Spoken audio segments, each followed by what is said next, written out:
Assalamualaikum warahmatullahi taala wabarakatuh. Apa khabar saudara Zamari LC, orang pertama yang hadir. Terima kasih sahabat malam menemani saya untuk melabun dan bercerita. Saudara Mazli Syamsuddin, apa khabar saudara Joka Karim, juga saudara Syah Ibrahim, Mustafa Ilyas, teman-teman yang selalu bersama dengan saya.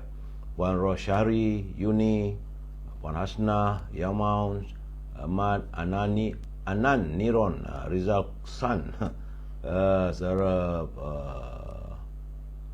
Lupilau Likut, saudara Muhammad Rodi, Puan Syaliah Ahmad, saudara Rahman, saudara Zaina, Madam K, begitu juga saudara Syah Syan Gopal, saudara Syan Gopal, saudara Osman, Puan Aminah Kak Aminah, Puan Amy Danish, Jamil Walid, saudara Abu Samah, Bulan Terang, saudara Richard Bakri, DNI Syam Omar, saudara Mazli Syamsuddin, Yusuf Awang, begitu juga saudara Din Toms, Baby Hafiz, apa khabar? Zaliza Muhammad, saudara Muhammad Nawawi, saudara Yusuf Awang, dari Tanah Merah Kelantan, saudara Bakar Ahmad. Terima kasih hadir saudara Pak Chu dari Langkap Perak, yuk. Saudara Muhammad Yusof, saudara Shirex Syaharani daripada Muazzam Pahang, saudara Fazilah Ismail, saudara Abu Nems, salam perjuangan, saudara Maharan Halimah, Raja Kamal, Raja Baizal, apa khabar aku? Moga sihat orang di Sungai Petani. Puan Saidah Jelani, Nyarus Abdullah, Abdul Rahman Hamzah, Yusuf Salbi, Razali Stapa, Pak Bib, saudara Syahar, saudara Siti K, begitu juga Adi Warna, Ismail Azmi, Rosni Korengot dari Sarawak, apa khabar? Muka India, jiwa Melayu. Hai. Aduh, saudara Nilawati Aino, Zainab Idris, Saidah Jelani, Ismail Manap. Itu juga saudara Muhammad Rashad, saudara Hairil, saudara Hafifi, Puan Syarifah Hafifah dari Pasir Gudang, Johor, saudara. Saudara Awang Yusof, Fakdin, Afifi, Rozi, Zainuddin Din, Saadiah Jelani, saudara Fuad Abdul Rahman, apa khabar? Orang apa ini, Allah, teman kita yang tinggal duduk di Subang Jaya, saudara Tukiran kita, apa khabar? Saudara Jorali, Tukiran, bila sebut Tukiran tu meleleh haliu, teringatkan sedapnya mi rebus di Muar, saudara. Baik saudara, saya tak dapat menyantuni semua. Saudara Hairil, salam dari Pontian katanya, saudara. Saudara Kamal Awang, saudara Zainab Omar, Lobai Azmi, Lobai Zamri, Pak Din, Muhammad Mat, Jaka Linglung, saudara Abu Talib. Saya harus memberi penerangan, pencerahan sebab semalam saya tak dapat memberi pencerahan kerana saya bersiaran secara langsung bersama dengan teman kita, Dr. Azman dari Universiti Melaya, melalui siaran Sumber Kini, saudara. Jadi kalau saya dijemput sebagai tetamu, tak dapatlah saya nak menceritakan keadaan sebenarnya. Terima kasih saudara Khairul Azman mengingatkan teman-teman, kalau masuk dalam live saya ini, jagalah adab dan jagalah budi bahasa. Terima kasih saudara Khairul Azman, Cik Pun. Baik saudara, hari ini hari Jumaat saudara, tanggal 3 Februari, ialah merupakan hari yang ke-1052 COVID-19 melanda negara kita, di mana menurut laporan daripada sahabat saya, saudara Jamil Idris dan saudara Rio, katanya bahawa semalam ada pengurangan 1. Kemarin 325 dan semalam 324. Satu je kurang, saudara. Masih lagi angka 324. Menjadikan jumlah angka kumulatif sudah pun 5,37,242 warga kita yang dijengah oleh virus corona, saudara.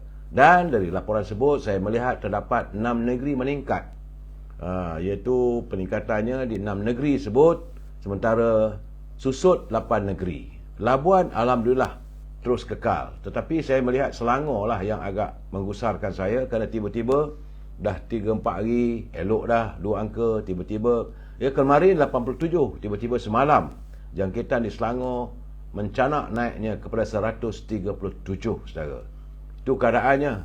Lain-lain negeri masih lagi bertahan di bawah angka 100. Dan angka yang 2 angka, iaitu di Wilayah Persekutuan 68, di Sarawak ada 16 jangkitan, Kedah ada 10 jangkitan, Pulau Pinang 13, Perak ada 17 jangkitan, Negeri Sembilan 11 dan Melaka 14. Lain-lain negeri di bawah 2 angka. Saudara, macam Labuan masih lagi kekal 5 hari berturut-turut sifar. Saudara, Perlis 1 jangkitan saja.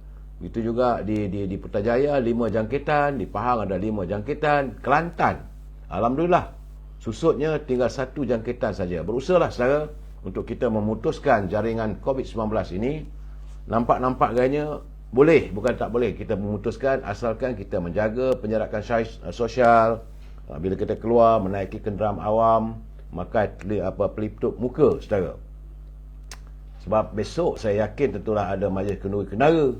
Jadi pastikan anda melakukan penjarakan sosial, dan kalau keluar rumah, balik rumah, pastikan menjaga kebersihan saudara. Dan jangan terus kalau di luar kita keluar rumah, balik di rumah terus santuni anak-anak. Jangan begitu saudara.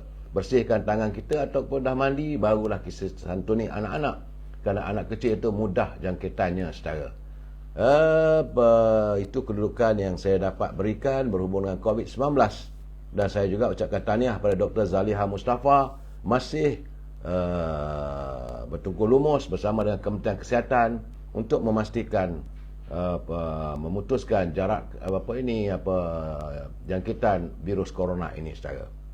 Baik saudara, jangan lupa berusaha meniaga. Teman-teman yang ada produk boleh hubungi Al-Azhar di talian 0113304141 untuk membolehkan saya mewawarkan produk anda. Saudara, Al-Azhar dia berniaga setangih Al-Bakur, macam kemian bila dia bakar harum semerbak rumahnya, dan juga minyak wangi daripada tanah Arab yang dibuat berasaskan pada pati kayu gaharu. Kalau anda tak dapat menghubungi Al-Azhar, boleh hubungi Siti Farehah di talian 017-711-4300 711-4300 saudara. Dan jangan lupa dendeng manis Siti Farehah. Sedap saudara, harga pemurah. Ya, saudara Kopal Darus, saudara Pak Beb, saudara Adam Jebat. Bagi teman-teman yang tinggal di Lembah Kelang, buah-buahan itu boleh terus hantar ke rumah anda. Hubungi Syauqi 012-357-5703. Buah-buahan grade AAA dan harga lebih murah daripada harga pasar, terus dihantar ke rumah anda. Sila hubungi Syauqi 012-357-5703. Dan akhirnya, tentulah makanan kegemaran saya, Popiah Sira Lady Maria. Memang sedap saudara, rangup, manis dan pedas. Hubungi saudara Nizam di talian 019-435-1203. Itulah saja seketika tentang e-commerce saudara. Baik, kita masuk segmen naluri kehidupan. Ini hanyalah sekadar curipan daripada teman-teman yang menghantar kiriman kepada saya, yang saya lihat sesuai untuk kita hayati bersama saudara. Saya bukan da'i saudara ya, saya juga bukan ustaz yang bertauliah, tapi saya membaca apa yang dihantar kepada saya. Setelah saya hayati, memang baik untuk kita hayati bersama. Sebenarnya saudara, dalam kitab Sahih Al-Bukhari dan juga kitab Muslim terdapat banyak hadis yang menyentuh sifat malu saudara. Antara hadis yang diriwayatkan oleh Abu Hurairah, ia menceritakan bagaimana baginda Nabi Muhammad SAW bersabda. Sabda baginda, iman mempunyai cabang lebih daripada 70 cabang. Yang paling utama adalah bacaan La ilaha illallah, Muhammadar Rasulullah. Disambung sekali saudara, tiada Tuhan yang selayaknya disembah melainkan Allah, dan Nabi Muhammad itu adalah Rasul. Saudara. Jadi ya, tapi yang paling rendah kata baginda Rasulullah adalah menyingkirkan hal yang membahayakan di tengah jalan. Kalau ada kayu yang merentang tengah jalan, bila kita menyingkirkannya, itu adalah antara ciri-ciri orang yang beriman. Sebab kalau orang lalu nanti waktu malam tak nampak, terlanggar kayu, boleh mencederakan orang saudara. Dan rasa malu adalah sebahagian daripada keimanan. Itu apa yang disabdakan oleh baginda Rasulullah. Kerana malu adalah sifat yang berada dalam diri seseorang, yang dapat mencegahnya dari melakukan perkara-perkara yang tidak terpuji, yang tidak baik. Malu adalah sebahagian daripada keimanan dan juga satu karakter keimanan. Sifat malu hadir apabila timbul sikap berhati-hati yang diikuti dengan sikap mahu menjauhi ucapan atau tindakan yang kurang baik, meskipun sebenarnya perbuatan itu dibolehkan dan tidak ada orang yang mencelanya, tapi dia rasa malu juga je. Jadi malu juga mempunyai hubungan yang erat dengan akhlak mulia. Juga seperti menjaga kemuliaan diri, al-iffah, dan mengutamakan orang lain, al-litsar, sabar, lemah lembut, pemaaf, dan menggauli keluarga dengan baik. Tingkat tertinggi bagi rasa malu, saudara, adalah ketika seseorang itu merasa dirinya selalu diawasi oleh Allah. Jadi rasa malu untuk melakukan maksiat, merasa malu untuk melakukan kejahatan dan sebagainya. Jadi dengan sifat malu, maka kehidupan setiap individu itu pasti akan selamat dan keadaan masyarakat akan teratur serta terjaga daripada sebarang penyakit sosial. Sampai itu, dengan adanya rasa malu, maka mereka akan bersemangat melakukan tindakan kebajikan dan membenteras kemungkaran. Itu dia, saudara. Perlu hadir rasa malu pada diri kita. Kita malu pada Allah SWT seandainya kita melakukan kejahatan ataupun kemaksiatan. Baik, saudara, kita masuk segmen Mutiara Kata, kiriman sahabat saya, Datuk Syed Ali. Katanya, jangan sesekali kerana tamak kepada habuan dunia menjadikan kita bertuankan kepada nafsu, sehingga yang benar dikatakan salah dan juga sebaliknya. Kerana itulah punca bencinya Allah kepada kita. Itu kata-kata mutiara yang sempat disitipkan kepada saya oleh Datuk Syed Ali, untuk mengingatkan kita semua. Jangan kita memikirkan tak segala-galanya kita sanggup melakukan apa saja. Yang benar kita katakan salah, yang salah kita katakan benar. Itu salah, saudara. Kita harus mengingatkan, dan saya tetap mengingatkan pimpinan negara supaya jangan berbelanja tanpa had, kerana kita bimbang wang negara jika dibelanjakan tanpa had, negara akan muflis. Ya, hajah comel-comel, Kak Marbis, Sajid Bud, Ismailis, Abu Bakar Ridwan, Saudara Kasim Selamat, Saudara Nuri Yusof, Cik Husin, Anwar Muhammad, Ramli bin Koncong. Terima kasih, saudara. Jadi, sebagaimana yang kita ketahui, hari ini sudah masuk hari yang ke-60. Sudah 60 hari, genap 2 bulan lah rasanya, saudara. Kerajaan perpaduan ini diwujudkan, di mana dipimpin oleh Yang Amat Berhormat Datuk Seri Anwar Ibrahim bersama-sama dengan Datuk Seri Zahid Hamidi serta Datuk Fadilah Yusof bersama dengan lembaga majlis kabinetnya yang berteraskan, bermatlamatkan, mahu menangani derita rakyat. Jangan lupa, saudara, itulah matlamat penubuhan kerajaan perpaduan ini, saudara. Mahu menangani derita rakyat. Sudah masuk hari yang ke-60, saudara. Dan hari ini juga, saudara, tinggal lagi 47 hari. Kita menanti lambayan Ramadan. Tak lama lagi dah, saudara.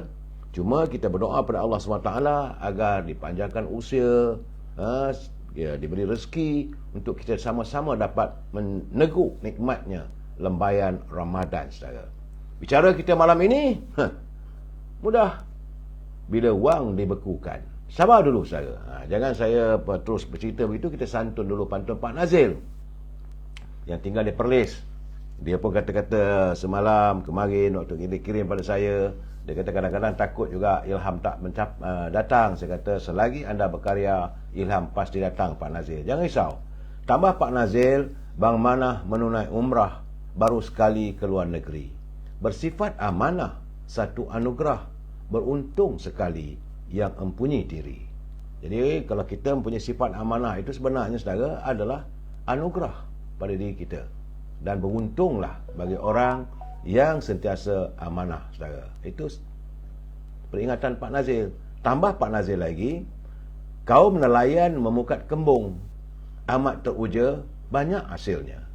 Jangan dilayan si bodoh sombong, biarkan saja dengan perangainya. Jadi kalau orang yang bodoh sombong ni, saudara, jangan kita layan. Buat tak tahu saja. Tapi saya lihat kadang-kadang dalam media sosial, banyak kita melayan. Bila kita melayan, menjadi-jadilah bodoh sombongnya, saudara. Terima kasih Pak Nazil. Teruskanlah berkarya, Pak Nazil. Dalam usia-usia kita yang ada, apa lagi yang dapat kita lakukan, Pak Nazil? Hanyalah berkarya. Sebab inilah antara peninggalan kita, karya-karya kita ini akan jadi khazanah untuk masa mendatang bagi generasi kita. Ya, terima kasih Pak Nazil. Saya mendoakan agar Pak Nazil sihat walafiat. Saudara, sebelum saya beri pencerahan juga, mesti saya beri peringatan kepada mereka yang menyunting semula live saya ini dan dimasukkan dalam pelbagai channel. Anda harus bertanggungjawab atas setiap suntingan yang anda lakukan. Begitu juga tulisan-tulisan anda, ataupun anda berbahas dengan teman-teman dalam muka buku saya ini, saudara, pastikan anda gunakan bahasa-bahasa yang baik dan jangan menyalahi peraturan ditetapkan oleh Kementerian Komunikasi dan Digital. Kerana saya tak mampu untuk memantau, maupun macam setengah orang tu dia boleh usir, saya tak akan mengusir mereka. Buatlah apa pun, katalah apa pun. Asalkan saya minta, janganlah kita menggunakan bahasa-bahasa yang tidak baik, jangan mencarut, jangan maki hamun, saudara. Ingat, saudara, kita adalah warga cinta damai. Kita warga yang harmonis, menyantuni setiap permasalahan secara harmonis, bukan sikap kita dengan penuh kebencian. Ingat, ini pencerahan politik bermatlamatkan sekadar untuk memberi informasi, tak lebih daripada itu. Andainya ada sebarang saya punya komen ataupun ulasan saya, kita mesti berpegang pada prinsip, kita mesti bersetuju untuk tidak bersetuju. Itu paksinya. We must agree to disagree. Selesai masalah saudara. Tapi kalau saudara merasakan apa saya cakap ni bohong, tak nak terima, apa saya boleh buat? Bagi saya mudah. Kita mesti bersetuju untuk tidak bersetuju. Terima kasih saudara. Cuma hari ini saya melihat cuaca di sekitar kawasan tempat saya tinggal ini masih lagi sejuk. Cuma tadi ada kiriman daripada teman, ada banjir kilat di Bandar Baru. Di mana Bandar Baru? Sebab banyak Bandar Baru. Sama ada di mana, di Kedah ke, ataupun di Kelantan ke, ataupun di Johor, saya tak tahu. Tapi katanya ada berlaku banjir kilat kesan daripada hujan selama 3 jam. Jadi teman-teman berhati-hati, kerana cuaca memang tidak menentu sekarang, saudara. Semalam okey, hari ini pagi tadi, awal pagi tadi nampaknya terang sikit, kemudian mendung, kemudian terus hujan. Dan hujan pun bukan hujan lebat, saudara. Gerimis yang mengundang, saudara. Dalam keadaan begitu, saya menanti kalau ada kiriman daripada Jabatan Meteorologi, tidak ada. Tidak adalah amaran-amaran, saudara. Cuma bila kita tengok cuaca mendung, redup dan sebagainya, berhati-hatilah, saudara. Saudara, dalam keadaan begitu juga, saya agak terpepan bila menatap berita tentang terdapatnya di Pulau Pinang 3 lagi ladang khinzir. Ladang khinzir yang merekodkan kes baru jangkitan penyakit demam babi Afrika ataupun African Swine Fever. Ini bahaya sebenarnya, saudara. Kerana sekarang ini katanya telah pun sejumlah keseluruhan ladang terkesan dengan wabak di negeri Pulau Pinang adalah sebanyak 27 ladang khinzir, saudara. Menurut Ketua Menteri Chow Kun Yeow, jangkitan terbaru direkodkan di daerah barat daya Pulau Pinang, menjadikan jumlah keseluruhan populasi khinzir yang terjangkit di seluruh negeri itu adalah 62,197 ekor. Banyak, saudara.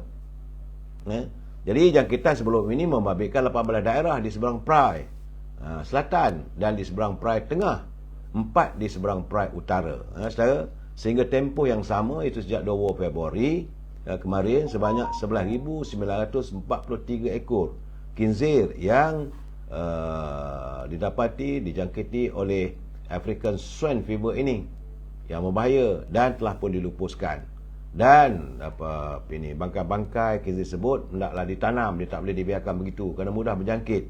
Tapi menurut Kepala Kun Yeow, punca jangkitan itu juga mungkin kerana lori-lori yang membawa khinzir itu tidak dilakukan sanitizing ataupun sanitize, tidak dibersih semuanya, yang mengakibatkan bakteria-bakteria atau dia punya kesan-kesannya yang boleh menjangkit. Jadi sebab itu sekarang ini kita harus berhati-hati, kerana setakat ini dulu ada 2-3 hari lepas berlaku di Melaka dan juga di Negeri Sembilan katanya, saudara. Jadi hati-hatilah, saudara.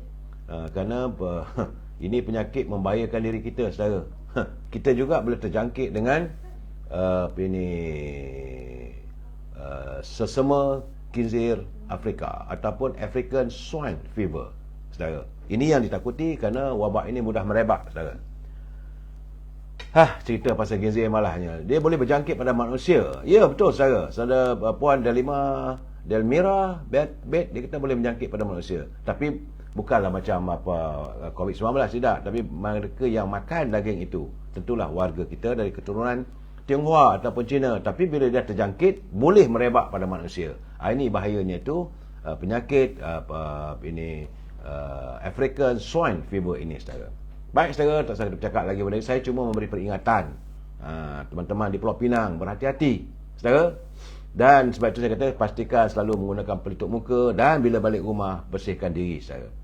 Saya mendapat laporan daripada bernama hari ini, nampak gayanya semalam penurunan nilai dolar Amerika agak susut. Itu artinya ringgit kita tinggi semalam, iaitu 4.2 20 sen untuk 1 dolar. Tapi hari ini dilaporkan bahawa dia naik balik. Artinya ringgit Malaysia tiba-tiba meningkat bila ditukar dengan penukaran dolar Amerika, iaitu RM4.25 ataupun 26 sen bagi setiap dolar Amerika. Saya harus melihat ini, saudara, kerana inilah juga adalah kekunci kepada ekonomi negara kita. Dah cantik dah. Dia turun dulu sebelum Datuk Seri Anwar Ibrahim jadi Perdana Menteri, dia sampai mencecah sebelum pilihan raya dulu sampai RM4.60, RM4.70 untuk 1 dolar. Hari ini sudah RM4.22. Cuma dia boleh meningkat tu yang sial juga. Kerana selalunya hari Jumaat lah. Seringkali saya mendapat laporan daripada bernama laporan hari Jumaat. Bagaimanapun menurut laporan para pakar-pakar kewangan, mereka mengatakan mungkin hari Isnin nanti keadaan bertambah baik. Bagaimanapun ringgit mengukuh pula berbanding dengan pound sterling. Itu pound sterling daripada United Kingdom, iaitu RM5.21 bagi setiap pound sterling. Berbanding dengan antara itu, dan ia melonjak berbanding dengan euro kepada RM4.65 daripada RM4.66. Jadi itu keadaan kedudukan kewangan kita. Cuma saya juga dapat menerima kenyataan daripada pengurusi jawatankuasa pembangunan wanita, keluarga, kebajikan masyarakat dan pembangunan usahawan negeri Perak. Ini bukan soal wang ringgit, saudara, tapi tentang bahayanya permainan yang sedang viral sekarang ni, iaitu permainan lato-lato. Lato-lato tu yang 2 butir macam bola, saudara. Jadi permainan ini agak bahaya menurut Puan Salbiah Muhammad. Banyak maklumat mengenai bahaya permainan ini yang diterima terutama di negara jiran yang mendatangkan kecederaan kepada kanak-kanak.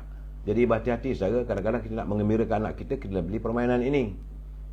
Katanya beliau mempunyai maklumat sama ada permainan itu dikilangkan negara ini atau tidak. Sekiranya diimport, katanya maka perlulah permainan ini diberi kebenaran, dibawa masuk.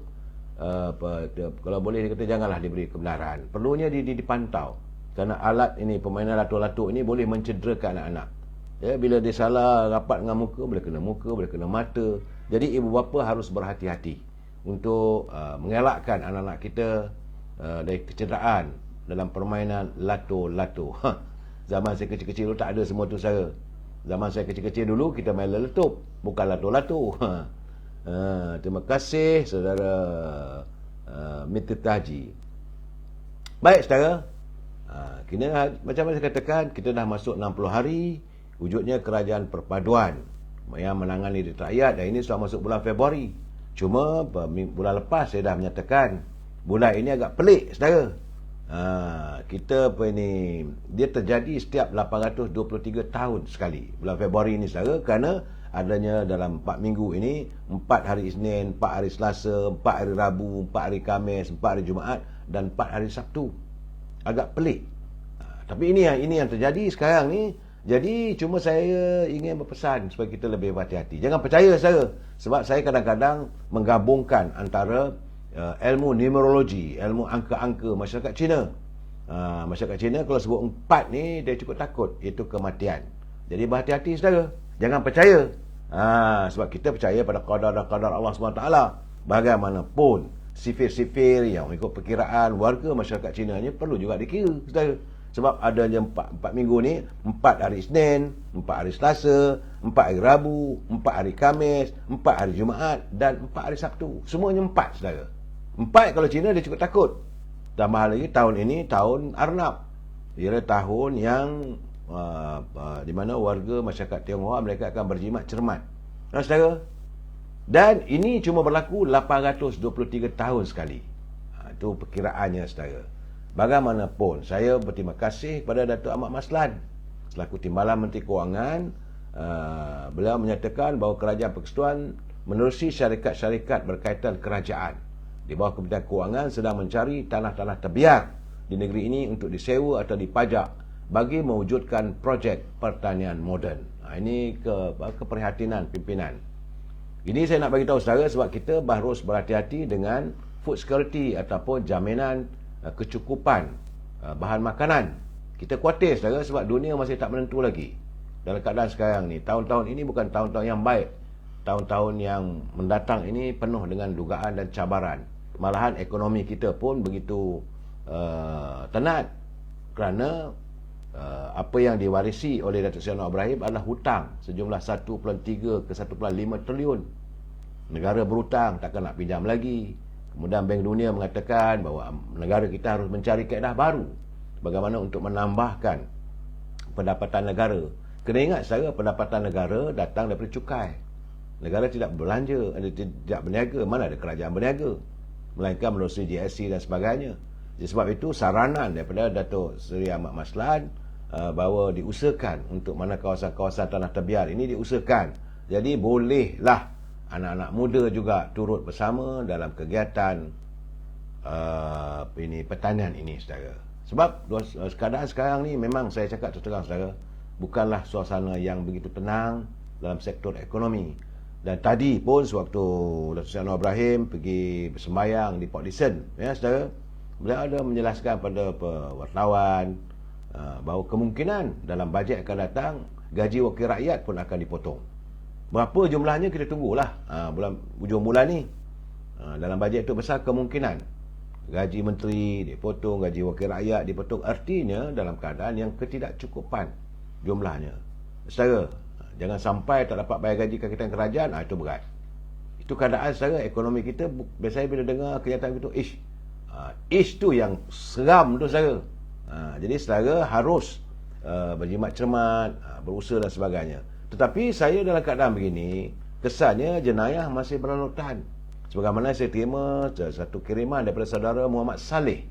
Beliau dari Selangor, dia kata dia menghantar kiriman saya berhubung dengan kejadian malang dialami oleh anak-anaknya. Katanya anak dia membeli kenderaan, jenis tak beritahu, tapi rupanya kenderaan itu kenderaan klon. Memang ada kenderaan-kenderaan klon tu, maksudnya sebahagian daripada alat-alat kereta itu yang dibawa dari luar negeri itu dipasang-pasang, kemudian dijual seperti harga yang baru ataupun harga second hand, saudara. Tetapi pendaftarannya bagaimana? Tiap-tiap kenderaan itu ada dia punya nombor pada chassis. Jadi bila nak berurusan dengan Jabatan Pengangkutan Jalan, bila disiasat, didapati kereta itu klon. Ini bahaya. Jadi saudara, kalau saudara nak membeli kenderaan, harus berhati-hati, siasat dulu, dapatkan nombor pendaftaran, sila hubungi, masuk dalam website Jabatan Pengangkutan Jalan supaya jangan terbeli kereta klon. Saudara Ahmad Nasaruddin katanya Amerika dan UK dah lama haramkan kereta ini. Betul. Kita pun tak tahu bagaimana keadaan ini masih berterusan. Sebab saya terima daripada saudara Muhammad Saleh dari Selangor, dia menzahirkan bahawa dia kata anaknya telah terbeli sebuah kenderaan yang akhirnya dapati dari jenis klon. Jadi susahlah. Jenis klon ni nak didaftar pun susah, nak bayar road tax susah. Jika berlaku sesuatu kemalangan, saudara nak beli insurans tak ada, ini mengakibatkan banyak kesan saudara. Kesan sampingan ini. Jadi sebab itu saya mengharapkan agar teman-teman sebelum membeli kenderaan, pastikan ia kerajaan yang tulen. Buruk pun tak apa saudara. Jangan cantik, lawa dan sebagainya. Saya tak mau menamakan jenis apa. Sebab itu bagi saya tidak adil untuk saya mewawarkan produk-produk atau kenderaan jenis-jenis itu, nanti orang tak nak beli pula. Itu keadaannya. Saudara Pak Tam, dia bukan recon. Kalau kereta recon ni kereta yang dibawa masuk dari luar negara, yang diperbarui, tetapi dia memakai chassis dia, pendaftarannya ada. Tapi yang klon ini dia diambil mungkin kepalanya, ekornya, enjin lain, badan lain, chassis lain. Itu keadaannya saudara. Pak Tam, recon ni tak silap saya lah, kereta-kereta itu dibenarkan sebab penjual-penjual kereta yang banyak sekarang ni mereka mendapat AP, mengimport kenderaan yang tidak lagi digunakan di luar negara, kebanyakan daripada negeri Jepun, daripada negara barat di Eropah, daripada Jerman dan sebagainya. Bukan kereta klon. Kereta klon ni dia punya berbeza-beza. Bahagian hadapan tu mungkin kereta tu pernah aksiden, diganti yang lain. Itu dipanggil clone, saudara. Berhati-hati, saudara. Saya mengingatkan, dalam keadaan begini, udahlah susah. Ekonomi teruk begini, bertambah teruk kita nanti kalau kita terjebak dengan keadaan itu. Cuma apa yang menyedihkan saya sekarang ni, saya juga menerima laporan sedih, saudara. Ini berlaku di Pulau Pinang, bahawa sekarang ni gelandangan di sekitar Kota Raya Pulau Pinang, mereka menzahirkan rasa sedih apabila ada, memang baik adanya teman-teman yang cuba untuk memberi makanan, memberi bantuan. Tetapi kata mereka, kalau boleh janganlah bagi makanan yang basi. Malah kadang-kadang diberi susu yang sudah pun tamat tempohnya. Kesian mereka. Kita nak bersedekah, berilah sedekah yang terbaik. Ini berlaku di Pulau Pinang. Adanya makanan yang dah basi, lauk dah basi, daging dah basi, kuah yang dah basi. Saya bersimpati lah. Memang rupanya gelandangan masih banyak lagi di sekitar Kota Raya Pulau Pinang, di sekitar Komtar dan sebagainya. Mereka tak ada tempat tinggal, saudara. Jadi janganlah kita memandang hina sama insan. Kalau anda nak membantu, nak menolong, pastikan makanan yang kita beli itu makanan yang betul-betul sihat untuk dimakan oleh mereka. Sebab mereka jugalah manusia biasa, saudara. Saya harus mengingatkan teman-teman, sebab bila saya tengok benda itu, saya geleng kepala. Masih lagi ada manusia yang tidak mempunyai kemanusiaan. Sewajarnya lah, kalau beli makanan tu, pastikan dia bukan makanan yang basi. Nak bagi sama manusia ni, biar yang terbaik. Jika kamu mau memberikan sesuatu pada orang lain, kita bagi Rasulullah, berilah sesuatu yang menjadi kesayanganmu. Kalau kita suka sangat buah mangga tu, manis sangat, kalau nak bagi pada orang, biar yang terbaik. Saudara Pak Tam, kita sambung lah tu. Baik, saudara, itu keadaan di Pulau Pinang. Sebab itu saya juga menerima kiriman sahabat saya daripada Muhammad Azmi daripada Kelantan, Kota Baru. Ni dia lepas musim-musim bulan madunya, sekarang ni nampaknya dia mula berkarya. Dia kata sebagian orang tu adalah seperti ikan buta. Ada ikan buta rupanya. Tapi kalau menurut kalau saudara ini Ismi, dia kata ikan kering. Ikan kering masin nak berenang di dalam sungai, katanya. Jadi mereka ini mengira bahawa mereka berada dalam gelas kacil. Jadi katanya sebagai orang seperti ikan buta dan mengira bahawa dia berada dalam gelas kecil. Sedangkan dia sebenarnya berada di lautan yang luas. Sebenarnya kita diciptakan di alam keimanan yang begitu luas. Namun seringkali kita menyempitkan jiwa kita dengan segunung kebencian, ketakutan, permusuhan dan kesedihan. Jadi beliau mengajak teman-teman semua supaya janganlah kita memandang kecil pada setiap ucapan, ungkapan, perbuatan kita yang boleh merosakkan orang lain. Terima kasih sahabat saya, Saudara Azmi. Moga anda berbahagia dengan pasangan baru anda, saudara. Dan sebagaimana yang saya katakan tadi, bahawa kita masih lagi menanti dasar ekonomi negara yang sepatutnya dibentangkan oleh Saudara Anwar Ibrahim. Masih lagi saya nanti apakah dasar ekonomi yang mahu diwujudkan oleh Datuk Seri Anwar Ibrahim selaku Perdana Menteri. Sebab saya melihat sejak akhir-akhir ini dah masuk sebulan dah, tular di media sosial, warga sudah pun mula menyalahkan Datuk Seri Anwar Ibrahim dengan macam-macam persoalan. Isu banyak, dituduh itu, dituduh ini dan sebagainya. Saya pun bersetuju juga mereka kalau Datuk Seri Anwar Ibrahim masih lagi berusaha ataupun banyak melontarkan pandangan-pandangan yang berhubung dengan kebejatan. Soal rasuah itu biar kita serahkan kepada SPRM. Jadi pemimpin politik tak payah campur. Sebab kita ada agensinya dan kita beri kepercayaan kepada mereka. Jadi yang diharapkan oleh warga adalah pemikiran Datuk Seri Anwar Ibrahim bagaimana untuk mencanai ekonomi negara. Ini yang paling kita harapkan. Ya, saudara. Sekarang ni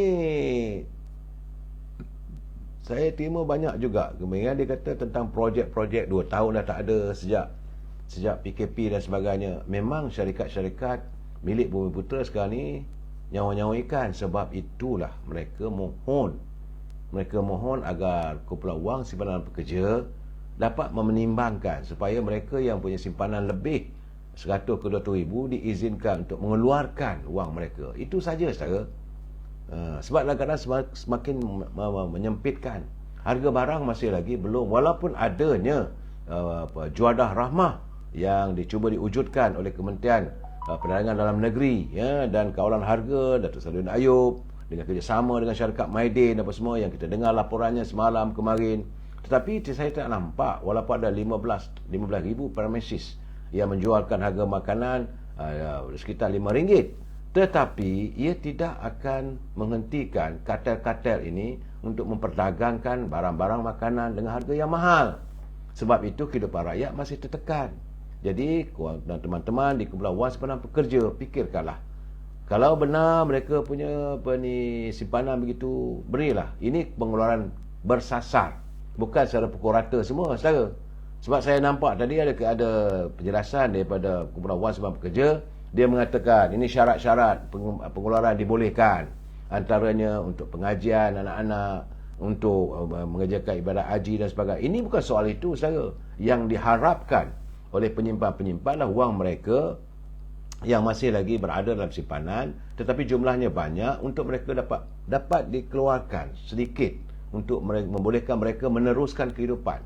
Kalau dah berniaga, boleh jadikan modal untuk mereka kembali berniaga semula. Itu saja. Ya, saya haraplah agar Yang Berhormat Datuk Seri Anwar Ibrahim selaku Menteri Kewangan dapat memikirkan persoalan ini, saudara. Saya nak bercakap lebih soal ekonomi ini kadang-kadang letih juga, saudara. Nanti orang kata saya ni membantai pula kerajaan yang ada. Saya tidak. Saya merasakan sewajarnya sebagai Perdana Menteri Yang Berhormat Datuk Seri Anwar Ibrahim lebih prihatin kepada kehidupan rakyat. Itu yang lebih penting bagi saya, saudara. Kerana sekarang ni rakyat ternanti-nantikan dengan penuh harapan apabila terwujudnya hadirnya Datuk Seri Anwar Ibrahim di anjung kuasa di Perdana. Rakyat mengharapkan dengan penuh harapan berdasarkan kepada sejarah silam sewaktu beliau menjadi Menteri Kewangan.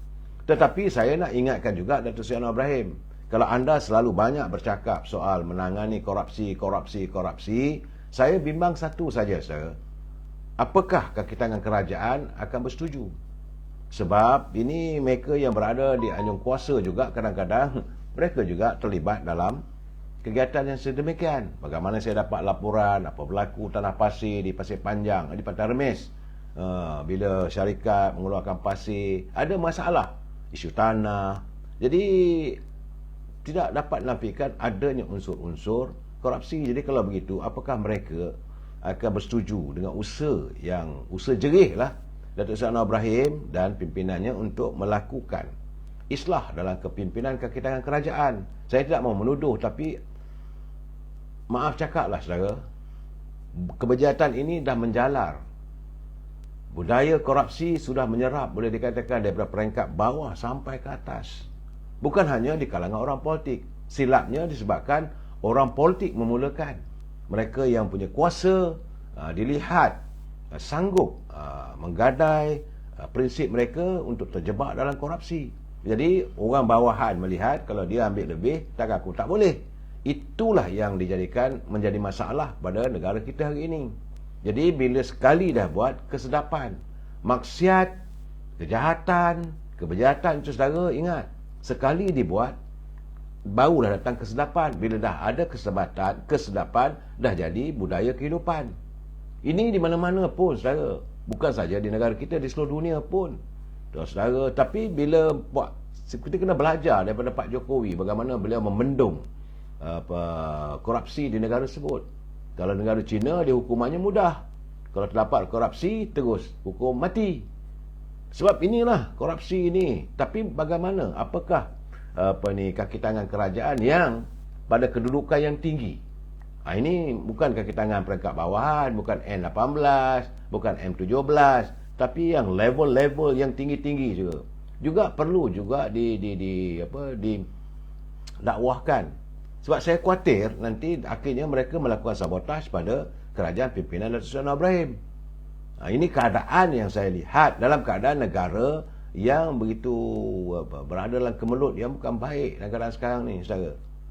Saya okey dari segi undang-undang, kita setuju. Saya terima. Hari ini pun saya melihat bagaimana dari segi dasar kepimpinan negara telus dalam undang-undang. Malahan timbalan Perdana Menteri hari ini pun Datuk Seri Zahid Hamidi dia mohon pasport daripada mahkamah, tapi mahkamah kata tidak ada peruntukan dalam undang-undang orang yang didakwa itu boleh mendapat pasportnya secara kekal. Jadi kalau nak keluar negeri, bolehlah minta dia gunakan dia punya diplomatik dan sebagainya, itu boleh dibenarkan. Tapi untuk mendapat kebebasan kekal, tidak ada peruntukan dalam mahkamah. Jadi artinya saudara, jangan anda menuduh. Banyak orang menuduh bahawa Datuk Zahid Hamidi sebab timbalan Perdana Menteri, mahkamah akan bersifat memihak padanya. Tidak. Hari ini terbukti apabila permohonannya untuk mendapatkan pasport pribadinya secara kekal telah ditolak oleh mahkamah. Cuma yang ada itu Hakim Datuk Colin Lawrence Diskora membenarkan dokumen pribadi Presiden UMNO itu dikeluarkan sementara bagi membolehkan beliau membuat kerja-kerja yang melibatkan diplomatik, nak berada luar negeri. Artinya saudara, mahkamah kita sudah pun semakin telus dan jelas. Tidak lagi tertakluk pada orang-orang tertentu atau pemimpin tertentu. Saudara Sultan Al-Fatih, dia kata kerajaan tak serius menangani kos sara hidup yang semakin meningkat. Saya tidak nampak bukan tidak serius, tetapi saya kata kadang-kadang kalangan adanya pihak-pihak tertentu. Saya nak menuduh, saya tak punya bukti. Sepatutnya SPRM juga sekarang ni SPRM sibuk pula menangani masalah korupsi di kalangan ahli politik. Sepatutnya ada juga dilihat penguat kuasa. Ini perlu dilakukan, penguat kuasa di bahagian Suruhanjaya Kementerian Perdagangan Dalam Negeri dan Awal Pengguna perlu dilihat, perlu disiasat. Sebab saya yakin adanya elemen-elemen korupsi ini membuatkan katil-katil ini bermerajalela. Kemarin saya dah katakan harga sayur naik sampai 160%. Tak sepatutnya harga kacang bendi pun boleh naik sampai RM16 sekilo, sedangkan harga dulu cuma RM6. Tinggi sangat. Dan saya setuju dengan pandangan anda, bukanlah kerajaan tak serius menangani kesedaran hidup, tetapi elemen korupsi ini yang mengekang keadaan itu. Jadi dalam keadaan begini, kita sebagai pengguna harus bekerjasama dengan pihak pimpinan kerajaan. Kalau ada, kita buat laporan. Kalau buat laporan mereka tidak mengambil tindakan, sila hantar pada saya. InsyaAllah saya akan berdas. Dan saya juga mengharapkan pak menteri ini masa dah masuk 60 hari ni. Jangan main-main. Dah 60 hari dah kerajaan ini diwujudkan. Jangan sampai anda mengecewakan rakyat. Sebab bunga-bunga saya dah lihat. Cakap-cakap saya dah dengar. Banyak cakap-cakap yang tidak begitu menyenangkan. Jadi retinya nanti orang hilang kepercayaan kepada orang warga politik. Nanti orang kata ambil mana pun sama je lah. Ini keadaannya saudara. Tapi bagaimanapun saya rasa apa tindakan Hakim Lawrence itu memperlihatkan bahawa bidang kehakiman ini sudah mula tidak diikut-ikut dengan kehendak orang yang berkuasa. Timbalan Perdana Menteri punya pasport ni tak boleh ambil kata. Jadi kita mengharapkan apa saja keputusan beliau itu perlulah kita hormati. Sekarang ni macam hari ini perbahasan ataupun perbicaraan berhubung Datuk Seri Najib, saya nampak banyak ketempangan lagi. Masih ada banyak ketempangan. Paling-paling penting sekali, pelaku-pelaku Jolo tak datang, Nek Faizal tak dibawa ke depan, Zeti Aziz tidak bawa ke pengadilan. Jadi ini dilihat ketempangan dalam sektor pengadilan. Cuba saya tengok tadi tu bila Datuk Zahid sendiri minta pun ditolak, jadi dia terima walaupun dia terkejut. Artinya walaupun kamu berada di anjung kuasa, belum pasti lagi kamu boleh mempengaruhi mahkamah. Jadi saya harap kita semua berlapang dada dalam keadaan ini sekarang. Benar saudara Sultan Al-Fatih dia kata sekarang ni katil naik tercang. Ini keadaannya. Saya mengharapkan supaya kaki tangan di Kementerian Perdagangan Negeri dan Haiwan Pengguna, katil-katil ni perlu kita perangi. Mereka lah yang menyedut, yang menghirup darah rakyat. Mereka adalah parasit, mereka adalah pacat-pacat. Dan bukan jangan kita marah penjual-penjual, peniaga di pasar-pasar. Kalau benda datang pada mereka mahal, nak buat macam mana? Tapi katil-katil ini yang harus diperangi, saudara. Sebab itu saya selalu mengatakan setiap perbuatan nanti pasti akan meninggalkan jejaknya. Sebagaimana apa yang berlaku sekarang. Ini kita masuk bab politik, saudara. Tak sampai 3 bulan selepas pilihan raya dan kerajaan Perikatan Nasional dan tidak lagi berada di anjung kuasa, SPRM Suruhanjaya Pencegahan Rasuah sudah pun mula dapat memecahkan urutan ataupun money trail. Dan saya dipahamkan bahawa sekitar ada 10 kontraktor yang katanya mendapat pelbagai projek semasa pimpinan terdahulu, di mana adanya elemen-elemen yang meragui. Jadi dalam keadaan begini sekarang tak boleh nak cakap sama bagi tu sedekah dan sebagainya. Tak boleh. Kalau korupsi, tetap korupsi. Bagaimanapun saya tengoklah bila sejak Suruhanjaya Pencegah Rasuah membekukan akaun Parti Pribumi Bersatu, saudara, saya lihat kenyataan daripada pimpinan tertinggi MPT-nya Razali Idris. Dia kata bahawa akaun itu hanya di pusat, bagi kawasan dia, bagi negeri Pahang tak ada katanya. Tidak dibekukan. Tak apalah, terpulanglah, artinya apakah mereka tuntas dan tidak ada elemen-elemen korupsi, tak ada masalah, saudara. Jadi dalam keadaan sekarang ni, saya melihat laporan daripada media sosial Cinca.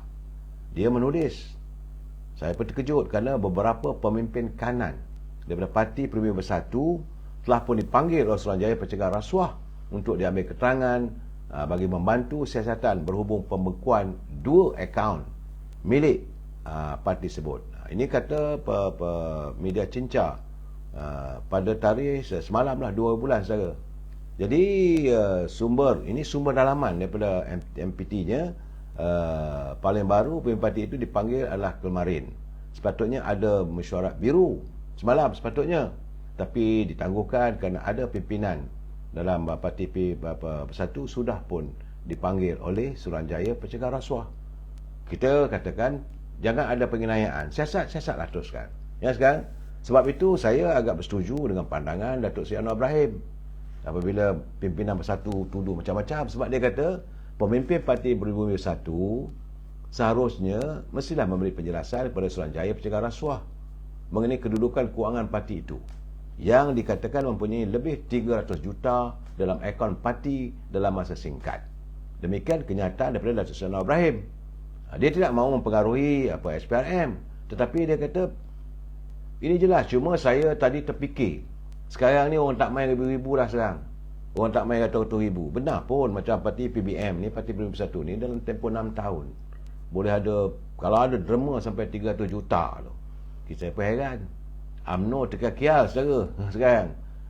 Nak dapat kutipan daripada yuran ahli pun tak sebanyak itu. Kita tak tahulah keadaannya. Jadi menurut Datuk Seri Anwar Ibrahim, sekiranya mereka benar-benar bersih seperti yang diceritakan oleh pemimpin tersebut, maka perlu jelaslah kepada badan penyiasat mengapa dan pada masa singkat mereka mampu mengumpul wang sebegitu banyak dan dari sumber mana. Itu yang perlu dijelaskan kepada SPRM, sumber dari mana. Jadi menurut Datuk Seri Anwar Ibrahim, kerajaan perpaduan pimpinannya mengulangi pendirian, tidak mencampuri siasatan yang dijalankan oleh sama ada pihak Polis Raja Malaysia dan Suruhanjaya Pencegah Rasuah Malaysia terhadap mana-mana parti politik. Jadi adalah tidak bertanggungjawab, katanya, tokoh-tokoh politik pembangkang yang sedang disiasat membuat tomahan kononnya adanya campur tangan daripada kerajaan. Ini penjelasan daripada yang bawa Perdana Menteri. Katanya ketika menjalankan tugas sebagai Menteri Kewangan, memang beliau menyatakan bahawa terdapat projek-projek yang melibatkan perbelanjaan yang terlalu tinggi. Dalam projek Jana Wibawa misalnya, dan Tebatan Banjir, Datuk Seri Anwar Ibrahim mengatakan ia melibatkan kos yang terlalu tinggi. Jadi dalam keadaan begini, baginya terpulanglah pada SPRM.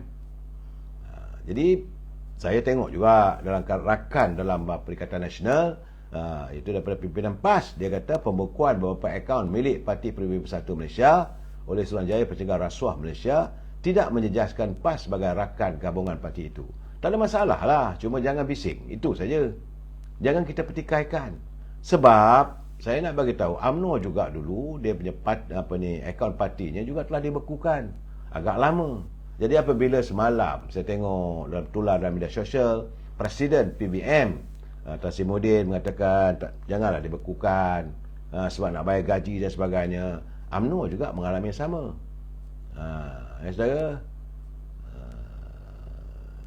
Saudara jangan begitu, saudara. Saya gunakanlah bahasa yang baik, saudara. Saudara Muhammad Nasir, kena bersatu bukan main lagi. Itu keadaannya, saudara. Saya tengok dalam ini banyak berbalah sama-sama kita. Elakkan perbalahan, saudara. Ini hari Jumaat, saudara, kita baru menunaikan solat Jumaat. Saudara, tapi saya melihat bahawa bagaimana bersatu mohon agar dibatalkan pembekuan akaun mereka. Bagi saya tak sepatutnya. Memang dulu pun waktu UMNO kena beku, kita dah minta Tapi waktu itu siapa yang jadi kerajaan, siapa yang jadi Perdana Menteri, dia buat tak tahu je. Betul kata sekarang ni bila dah kena diri sendiri, mulalah tekan sana tekan sini. Saya tak mau lebih tu. Cuma yang saya lihat kenyataan Datuk Lokman Nur Adam, ini agak menggemparkan saya. Kenyataan dia bila dia kata SPRM telah berjaya mendapat pengakuan lebih daripada 10 kontraktor yang membayar lebih 300 juta kepada parti-parti politik. Ya, katanya SPRM juga katanya telah berjaya mengesan dan mengambil kenyataan daripada separuh daripada 90 individu yang dikenal pasti dalam video yang itulah katanya. Jadi ada pengakuan kata Lokman Adam, pengakuan daripada kontraktor-kontraktor, ada money trail yang masuk akaun dari kontraktor kepada parti-parti politik tersebut dan juga pemimpin tertentu. Ini keadaannya saudara yang saya agak terperanjat. Ada kenyataan daripada pembayar, ada kenyataan penerima-penerima, ada dokumen yang ditandatangani oleh penerima dan ada bukti video. Jadi dalam keadaan begini, kata Lokman Adam, dia kata, buatlah kesimpulan sendiri. Jika SPRM berjaya kaitkan secara langsung wang rasuah yang dibayar oleh kontraktor dengan wang yang dibayar untuk merasuah pengundi ketika pilihan raya umum. Jadi keadaan gini, saudara, kita harus berlapang dada, kita tunggu keputusannya. Saya tengok begitu. Sebab saya melihat macam mana SPRM, ketua pengarah anda menyatakan telah pun mengenal pasti. Adalah blogger-blogger lain yang mempertikaikan. Katanya bahawa SPRM telah pun mengenal pasti 90 mereka yang menerima suapan waktu pilihan raya dulu. Dan ini bagi saya lah, saya lihat seharusnya disiasat secara tuntas dan kita tak boleh hearsay saja. Cuma yang kekhawatiran saya, kesan daripada berterusannya usaha-usaha yang dilakukan oleh Suruhanjaya Pencegah Rasuah dan yang diminta oleh Datuk Seri Anwar Ibrahim, maka sebagaimana yang saya katakan, saya mengulangi, ada usaha sebagaimana yang ditulis oleh sahabat saya, Saudara Bakhtiar Omar dari laman MyTV online. Dia kata besar kemungkinan ada pihak sedang mengatur langkah Sheraton 2.0, kerana ini berikutan daripada ketakutan yang membelenggu diri mereka bahawa mereka akan disasat oleh pihak berkuasa. Jadi dalam keadaan itu, untuk mengelakkan benda ini mereka alami, maka perlu segera dijatuhkan kerajaan yang ada hari ini. Dia tidak sebutlah saya siapa, tapi saya tengoklah ada kenyataan-kenyataan dikeluarkan oleh MyTV online. Cuma saya kata, boleh percaya ke? Itu keadaannya. Apakah kenyataan itu benar? Tapi saya tak mahu hearsay. Sebab ini saya lontarkan pandangan beranda. Saya yakin bahawa di kalangan pimpinan yang masih lagi mahu berada di anjung kuasa, nama menjatuhkan Datuk Seri Anwar Ibrahim dan kementerian yang ada sekarang ni, menteri-menteri yang ada sekarang ni, semata-mata kerana mereka sudah dibelenggu oleh ketakutan. Malam dah tidur tak lena dah, berada. Tidur malam dah tak lena. Saya cakap, saya malam ni tak nak cakap keras lah, kita cakap lembut-lembut sebagai Jumaat, saudara. Sebab saya melihat bahawa dapatan saya juga banyak, ramai lagi yang akan memakai baju-baju warna ungu ataupun warna oranye. Tunggulah. Ada orang beritahu kat saya pun tak boleh nak nyatakan sejauh mana benar tak benar. Kita tunggu kenyataan daripada Suruhanjaya Pencegah Rasuah. Tapi kalau Tan Sri Azhar Baki sudah pun membuat kenyataan, akaun sudah dibekukan, mestilah ada kes. Kalau tidak, takkanlah Suruhanjaya Pencegah Rasuah boleh membuat tindakan sedemikian. Sesuatu tindakan yang dilakukan juga ini berlandaskan pada undang-undang. Sebab itu sekarang ini suasananya politik kita tiba-tiba bergolak balik. Tambahan pula dalam parti UMNO itu sendiri, kesan daripada pemecatan, kesan daripada pergantungan, adalah yang tak puas hati dan mahu mengambil kesempatan, mungkin laku melompat-melompat. Mungkin walaupun adanya akta anti lompat. Ini keadaannya saudara. Jadi sebab itu saya nak berpesan pada teman-teman yang mula menghadiri mesyuarat peringkat cawangan.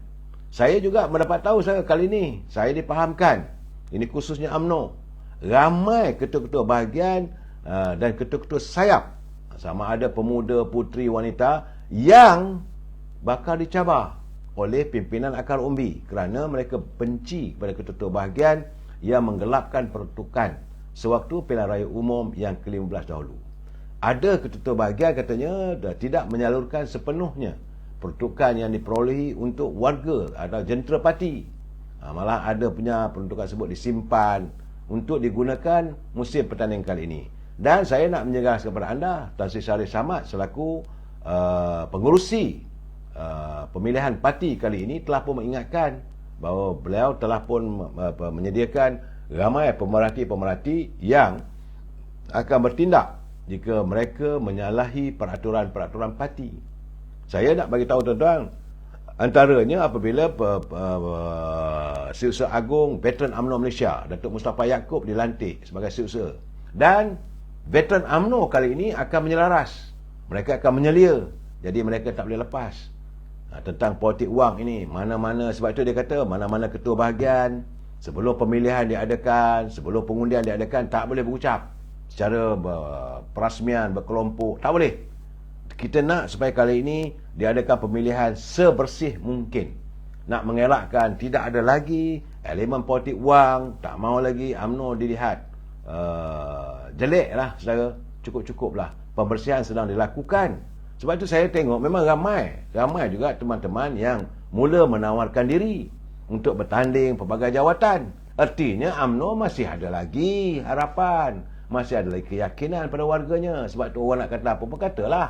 Tapi saya lihat masih ada lagi. Cuma bila saya dengar tiba-tiba saja, janganlah kehadiran kita itu nanti merosakkan imej. Sebab saya tengok tiba-tiba adanya gerakan untuk meminta Tan Sri Syarilat Jalil untuk bertanding jawatan ketua wanita. Saya kata dalam keadaan begini, saya tak bersetuju lah itu saja. Sebab kes itu masih belum selesai. Fikiran minda rakyat masih lagi tertanam dengan isu lembu yang dibawa oleh Rafizi Ramli dulu. Jangan lupa saudara. Jadi saya harap pada Pekat Jat, sabar-sabarlah. Memang boleh masuk aktif dalam politik, tetapi nak pegang jawatan nanti tak sesuai. Pekat Jat pun dah selesai. Tan Sri dah pun meletak jawatan, bunuh diri. Biarlah. Kalau rasa tak setuju dengan Datuk Noraini, cari orang lain, bukan Pekat Jat. Ini saya melihat. Dan saya juga mendengar macam-macam lah saudara. Ramai begitu juga Puteri UMNO. Ketua Puteri UMNO kabarnya terdapat 3 nama. 3 nama yang disebut-sebut bakal bertanding untuk merebut jawatan yang bakal dikosongkan oleh Datuk Zaidah Zarif. Besar kemungkinan Datuk Zaidah Zarif akan bertanding jawatan dalam pergerakan wanita. Tapi tidaklah terus jadi ketua wanita pun tak tahulah. Saudara, antara yang berminat merebut jawatan ialah Dr. Maslihah Harun. Itu Datuk Qadiriah Abu Zahar dan Nurul Amal Muhammad Fauzi. Saudara, ketiga-tiga memegang jawatan penting dalam Sayap Puteri. Mana Nurul Amal adalah naib ketua puteri Nurul Amal, manakala Qaidirah juga dikenal sebagai Dira adalah ahli Majlis Tinggi UMNO dan ahli Dewan Undangan Negeri RIM serta timbalan speaker Dewan Undangan Melaka. Maslihah pula adalah esko pergerakan Puteri UMNO. Dalam perkembangan berkaitan, tiba-tiba kabarnya Datuk Seri Tengku Zafrul juga telah pun mengesahkan dia menawarkan diri untuk bertanding jawatan ahli Majlis Tinggi. Cuma saya mengatakan kena ikutlah syarat-syaratnya, apakah Tengku Zafrul layak untuk bertanding Majlis Tinggi, kerana dalam perlembagaan UMNO antaranya syarat-syarat nak jadi ahli Majlis Tinggi mesti memegang jawatan di peringkat bahagian selama 3 tahun. Ini kena lihat. Jangan pula masuk bertanding, menang tapi dibatalkan. Memanglah Tengku Zafrul ini orang sukalah. Maklum sajalah mantan Menteri Kewangan. Dalam kedudukan begini semua orang suka bertanding. Beliau bertanding, tetapi kena ingat, kena lihat apakah ini memenuhi kriteria yang diizinkan oleh parti, mereka boleh bertanding atau tidak. Soal kalau dilantik sebagai ahli Majlis Tinggi tak ada masalah, pelantikan itu oleh Majlis Tinggi. Tetapi kalau dia bertanding untuk jawatan dalam Majlis Tinggi, dia mesti, kalau tak silap saya dalam perlembagaan mengatakan mesti 3 tahun menjadi ahli jawatankuasa bahagian. Jadi bahagian mana pula dia berada?